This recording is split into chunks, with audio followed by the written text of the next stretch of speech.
खुलुमबाय गासैबो बड'लेण्ड रादाब नायगिरि रायजो राजा बिथांमोनखौ बे समाव आं दंफैयो आसाम अरुणाचलजों नांजाबना थानाय जि सेसा जि पिकनिक स्पटनि सानजाहा 3 किल'मिटारसो जानथायाव थानाय जि सनाजुलि बे सेन्टारनि साहा नैबे अरुणाचलनि जि पापुमपारिनि मोनसे हाजो आरो बेयाव नोंथांमोना मिथि मोनबाय थादों जि फैगौ 21 डिसेम्बरावहाय जि मोनसे गेदेरथार हाबाफारि नैबे जंगली रिजर्टआव जानो थांगासिनो दङ दा बेनिनो जि लाहार फाहार बे समाव सोलिगासिनो दङ जों खोना मोनदों फैगौ 21 डिसेम्बरावहाय गोबां आसामनि मुंदांखा जि मेथाइ रोजाबगिरि बिथांमोना नैबे रिजर्टआवहाय बाहागो लागोन दा बेनिनो जि गाहाय सामलायगिरि बा बे हाबाफारिखौ सामलायबाय थानाय सासे व्यक्ति जाय बिथांखौ जों बे समाव बड'लेण्ड रादाबाव बरायना लाबाय मानगोनां नोंथांखौ बे समाव जों बड'लेण्ड रादाबाव बरायबाय बे समाव जों नोंथांनिफ्राय थोंजोङै एसे मिथिना लानि जि फैबाय थानाय 21 डिसेम्बरावहाय जि नैबे अरुणाचल प्रदेशनि बा केपिटेलनि साखाथियाव थानाय पापुमपारि डिस्ट्रिक्टनि सिङावहाय जि मोनसे रिजर्ट अलरेडि बे रिजर्टआ थांनाय नभेम्बरनि 20 जि अक्ट'आवहाय बेखेवनानै थांबाय दा बेयावहायनो मोनसे गिदिरथार मोनसे जि हाबाफारि लादों बिनि सोमोन्दै जों एसे मिथिनि नोंथांखौ बे समाव बरायबाय गिबियावनो जोंनि बड'लेण्ड रादाब नायगिरि नोंथांमोननिसिम आंनि खुलुमनाय आरो सिबिनायखौ बावहरग्रोबाय ओमफ्राय दा नंगौ नोंथांमोना खोनानाय मथेनो दा जोङो मोनसे प्रग्राम लादों बेनो जाबाय जोंनि 21 डिसेम्बर खालि जेरावखि जुबिन गार्ग जोंनि नर्थ इस्टनिनो बा जोंनि इण्डियानिनो नामि खनगिरि बिथाङा फैगोन बिथांजों लोगोसे जोंनि बर' खनगिरि आरो बलिउडआवबो खनखांनाय गासैबो मिथियो आनाया ब्रह्म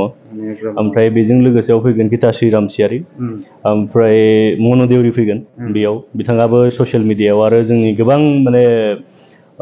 इण्डियानि टेलिभिजन श'फोराव पारफरमेन्स खालामखांनाय आरो बेजों लोगोसेयाव आरो जोंनियाव फैगोन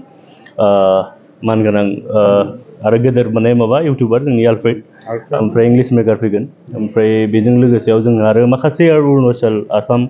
लकेल माबाफोरबो दङ पारफरमेन्सफोरबो दङ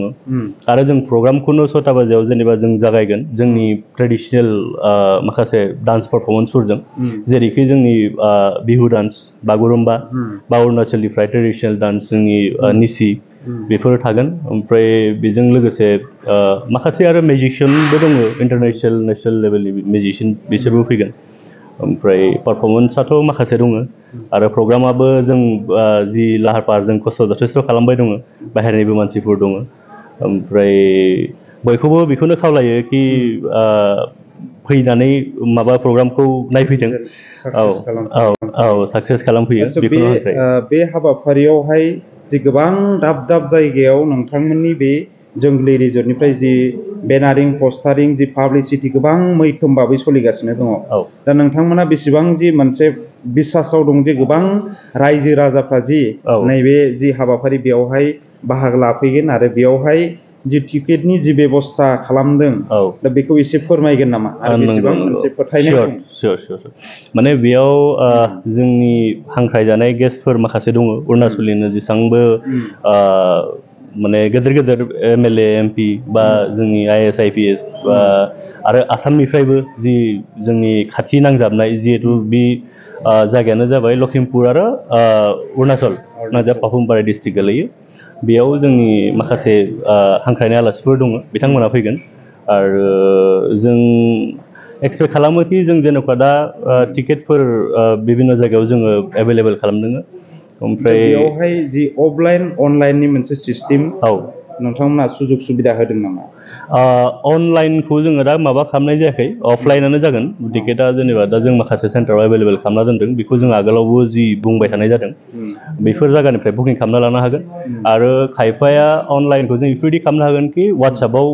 जोङो टिकेटखौ हरनो हागोन पेमेन्टखौ बिथांमोना खालामोबा ओमफ्राय बेफोरबायदि जागोन आरो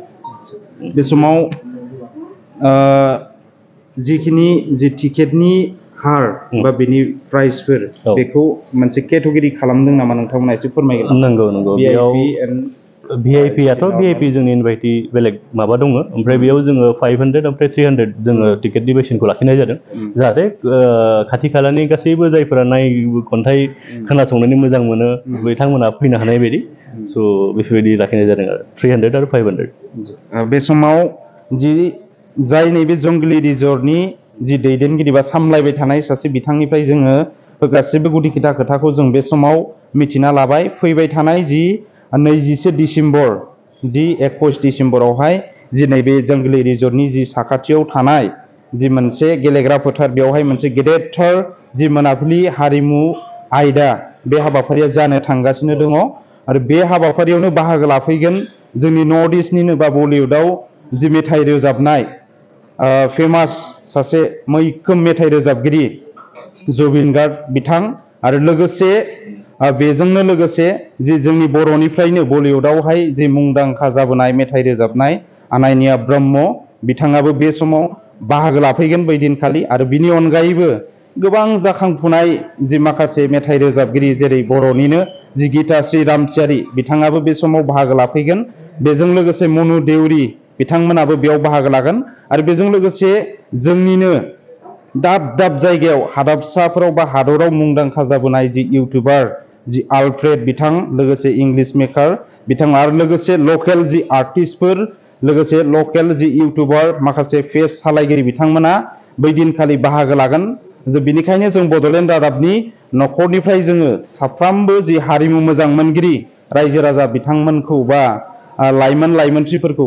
ओइ दिनखालि हाबाफारियाव जेन लैहोर लैहोर फैनानै जि बे हाबाफारिखौ जाफुंसार होगोन होननानै जों बे समाव बड'लेण्ड रादाब न'खरनि जानानै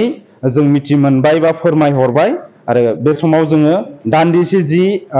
सावरायनाय हाबाफारि बिथांजों बे समाव जोङो बिदाय लाबाय गोजोन्थों आदाखौ बे समाव जोङो थेंक इउ खालामो नोंथांमोनखौ फैनायनि थाखाय गोजोन्थों थेंक इउ